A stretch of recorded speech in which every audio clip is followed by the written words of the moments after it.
Welcome everyone, my name is Chad Chapman. I run the channel Smashing Data 42. Usually I've been over the last year or two or something, just been making just cause 3 videos. Been getting a little bit carried away. I do have other projects going on besides speedrunning. This is one of them. This is a weather application. So basically it is I'm using Open Weather Map to get the weather source, and I'm using TypeScript as a language, which is basically a superset of JavaScript. Basically, JavaScript with typing, kind of like Java, where you have like integers and numbers and things like that, strings, and you have to specify them explicitly when you're doing things with variables and functions.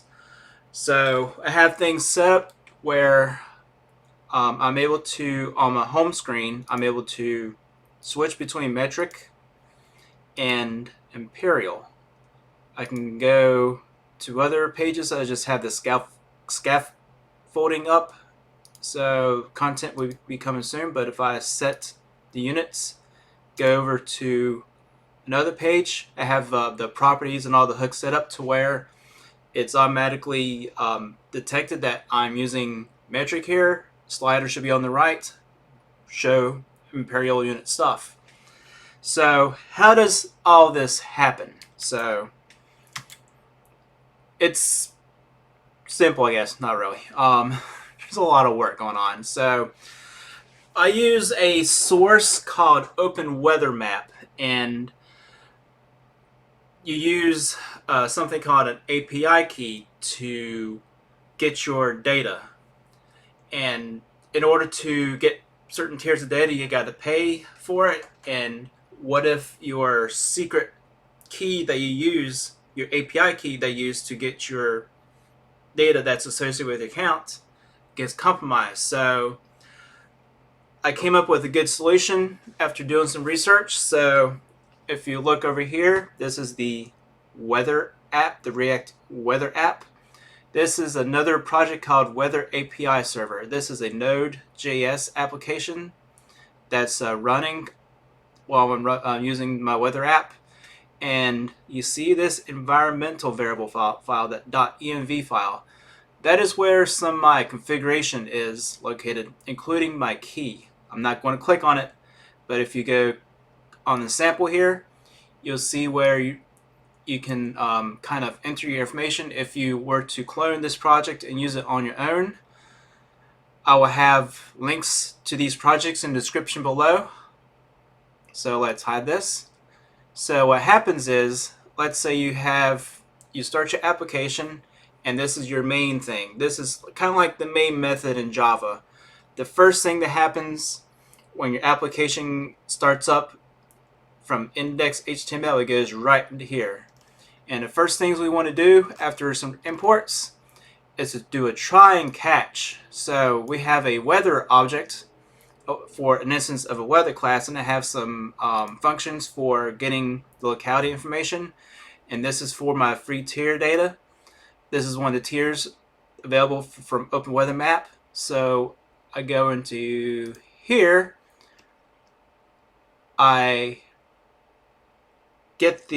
call this function get seeded data, and what it does is it creates a request, a fetch request, and basically I have like the host name here stored as a variable 2, port number, and then this is the route API, and I have a query here. So I have a type, I call it simple because it's just like the simplest type of data you can get, and then a city, which is basically city, comma, state, or zip code. And what happens is I'll talk to the server, go into here, I enter this function. This is the getter function for the get route, for the get request.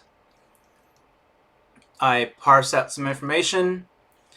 I figure out what kind of query I am. So if it is a simple query, I can package a URL as a string, send it to this function, it does the request straight to OpenWeatherMap, gets it, logs it out to the console, and returns the response back to here. Process the response, and then console log out any errors if anything happens. And I go into the routing for the home page. All the hooks are set up, a lot of stuff, and things just get rendered to the home page. So that's, I guess that's really kind of it for what I'm doing. I have some other goals, so if I go back here, let's say I want to get weather for Bristol.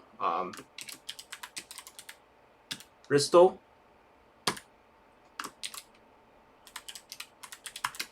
And then you have Bristol, Virginia as a suggestion. I'm not sure why it's not getting rid of the others and things like that. Still need to make some tweaks. Apparently there's 2 Bristols in Connecticut. I didn't know that.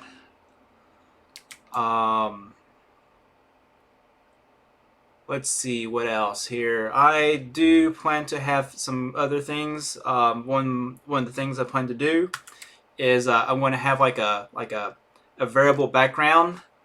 So whenever you have a different type of weather event, whether it be clear sky, you have one type of background.